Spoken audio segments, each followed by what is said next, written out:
Hello, I'm Antoin Rodgers from the Phonetics and Speech Laboratory in Trinity College Dublin. I'm doing my PhD research on the intonation of Northern Irish English focused on Derry City, which you can see in the background here or up there.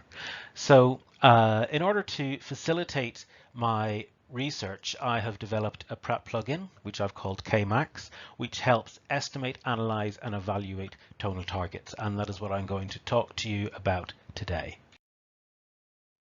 So I'm using the AM approach, or the auto-segmental metrical approach, in my research and analysis.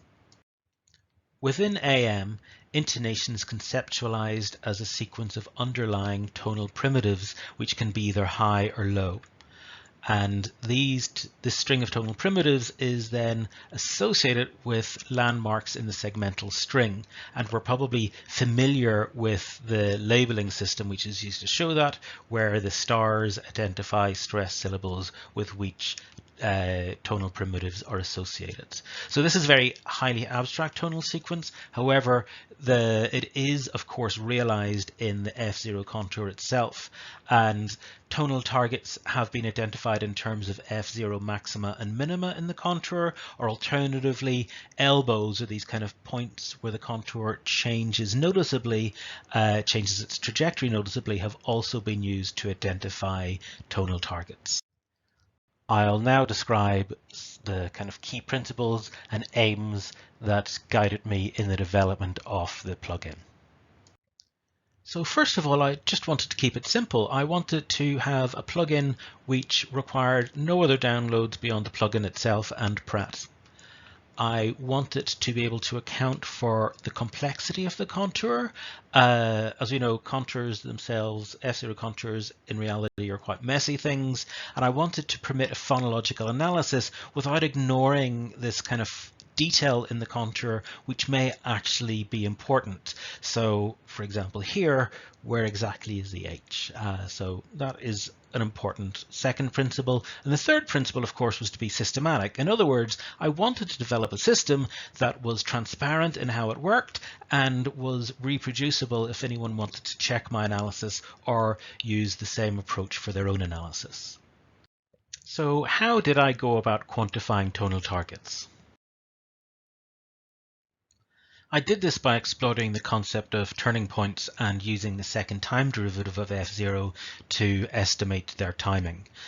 In this case, I've conceptualized F0 as angular velocity as per Hardcastle, which you can find in the references in the paper.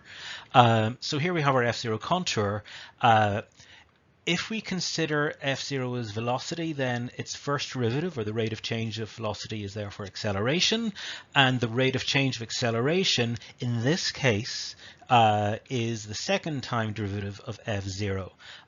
This is seen here in the red line. It's also called jerk, which seems a bit odd, but in order to conceptualize this as something beyond just a mathematical abstract, it's called jerk because, say, for example, when a car accelerates or brakes suddenly, you literally feel that jolt or jerk, and that's actually a function not of acceleration, but of the rate of change of acceleration. So in terms of F0 itself, we can see, if we look here at the red line, and then we draw lines from the peaks and valleys of the second time derivative, we see that they align very nicely with peaks and valleys of F0, or F0 extrema. Moreover, when we look here at these yellow highlighted lines, we can see that the turning points, which aren't peaks in this case or aren't valleys in other cases, actually also align with valleys and peaks in the second time derivative of F0. So in other words, the second time derivative maxima and minima align both with the H-like and the L-like elbows and extrema of F0 itself. And this important take-home here is that F0 extrema and elbows are really manifestations of the same phenomenon, and we could call those turning points to generalize them more so. This kind of stylization, however, doesn't really reflect the behavior of the vocal folds. The vocal folds don't suddenly shift trajectory as suggested by these linear stylizations. They're subject to physiological constraints and pre-planning effects wherein the vocal fold apparatus need to change their configurations over time in order to adjust for upcoming changes of trajectory or upcoming tonal targets. So we might get something that's slightly smoother, although this again is of course another form of idealization. So this leads to the question of how we're going to go about defining tonal targets. Are they going to be defined as overt, explicit manifestations of F0 turning points in the contour itself? Or are we going to say that they're underlying articulatory targets that aren't actually realized in the F0 contour because of physiological constraints and pre-planning effects? I tend to go for the latter. So I'm taking the view that yes, in fact, tonal targets are not explicit manifestations of turning points in the F0 contour, but they are the underlying articulatory targets that are not realized due to the effects that I mentioned. So the question then is, if the tonal target isn't manifest in the contour itself, how can you estimate it? And this is where I've used trajectories from inflection points in the contour. So in order to get to the ideal turning point, we have our F0, let's say, and then we have our second derivative from which we can identify the kind of H-like and L-like events in the contour. So if we assume that the ideal trajectory, however, towards the ideal turning points occurs at a time where there's the least influence of physiological constraints on the contour, this is essentially the point where there is the least rate of acceleration in the contour, which is the root of the second time derivative. So here we can see the second time derivative is equal to 0, and this is aligned with an inflection point in the F0 contour. When I say inflection point, I'm not describing an elbow, which is a common use of inflection point in the intonation literature. Here, the inflection point, the mathematical inflection point, is a point where the curve is neither concave nor convex. In a sense, it's actually the opposite of the elbow. So if we project a tangent from the inflection point in between two tonal targets that we've identified from the second time derivative of F0, and then we do the same with the next inflection point and project backwards, we can treat the intersection of these two tangents on either side of the actual F0 turning point as the ideal F0 turning point. And that's how I estimated the ideal tonal targets in the contour. So that's the approach that I use to estimate the turning points of F0 and consequently the ideal tonal targets. So now we need to move on to how this was implemented in Kmax itself. When you run the plugin, you're first of all invited to check the directory and pitch analysis parameters, and after that you get into the meat of the analysis tool. The first time you analyze an utterance, the plugin will run the fix pitch procedure. This allows you to identify any errors in the pitch estimation, and then using the two manipulation function of Pratt, you can correct any pitch halving or pitch doubling errors, or you can remove any spurious measurements that you find in the contour. After that, the pitch is smoothed in order to facilitate the estimation of the second time derivatives. The second important procedure called is the K procedure. This is the procedure which is used to find the turning points or potential turning points in the F0 contour using the techniques described previously. Once it's estimated all of the potential turning points in the contour, it populates a text grid and draws an image for the user to analyze. I should have mentioned previously, but the reason that this pitch contour has lighter and darker blue lines is because it also shows the strength of kestrel peak prominence across the contour, which helps identify the more and the less periodic components of the contour itself. So the user is shown this contour with the second time derivative here shown in green.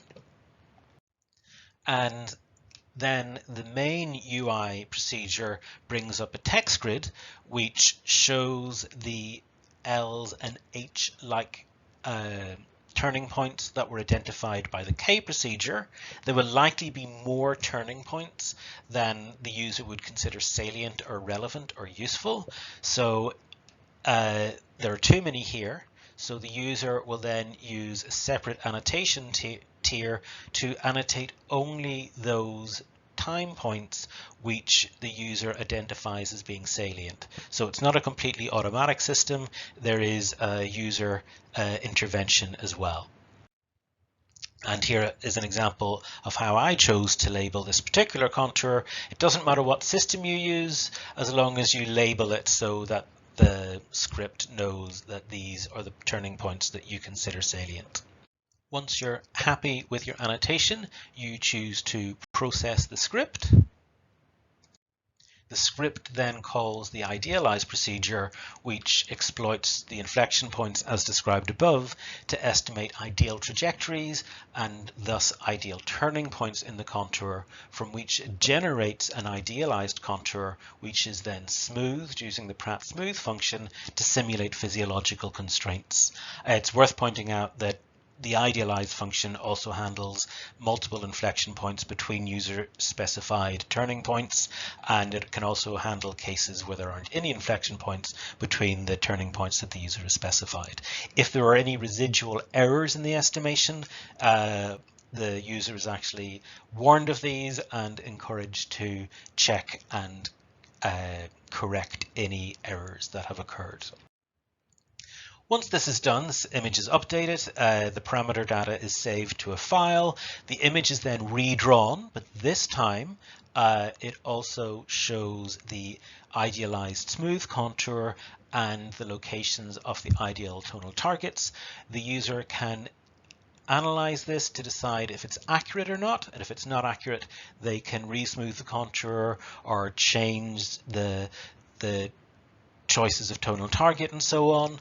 The user can also listen to the original and the resynthesis to see if they sound similar.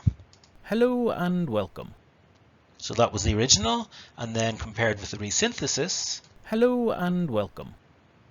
They actually sound very good. So I would be happy with that, and then I would move on to the next object, and then I would analyze that. So how can this be applied to analysis? Well, in the paper there are two examples, but I'm just going to give one example here. I'm using K-max in the quantification and analysis of plateaus. Here, for example, we have a very clear L star H in the pre-nuclear position. We can see that the H target is quite clearly defined at the start of a plateau, but it is a plateau and it does continue towards the right edge of the lexical boundary. In my work, this tends to be the general pattern where the end of the plateau is aligned with lexical boundaries, and that in itself is an interesting finding, but I will present more detailed results of that in further work. So some closing comments. Moving into the future, well, first of all, I'm actually using K-max in my own research, and that's a two-way process because the results I get from K-max are helping me confirm and refine my hypotheses, while at the same time, because I'm using K-max, I'm able to see how I can improve it. Secondly, I do need to do more testing. I would like to do more objective and subjective tests, especially in relation to the resynthesis. And finally, I'd like to refine the physiological constraints procedure because currently it uses an effective but slightly crude approach, which is simply using the Pratt smooth function. So thank you very much for listening and watching. I'd be really happy if you read the paper, and I'd love to hear your questions, comments, feedback, suggestions. You can get in touch via Twitter or by email, and of course you can download and run and test and make suggestions about Kmax itself from my GitHub. So thank you very much and take care.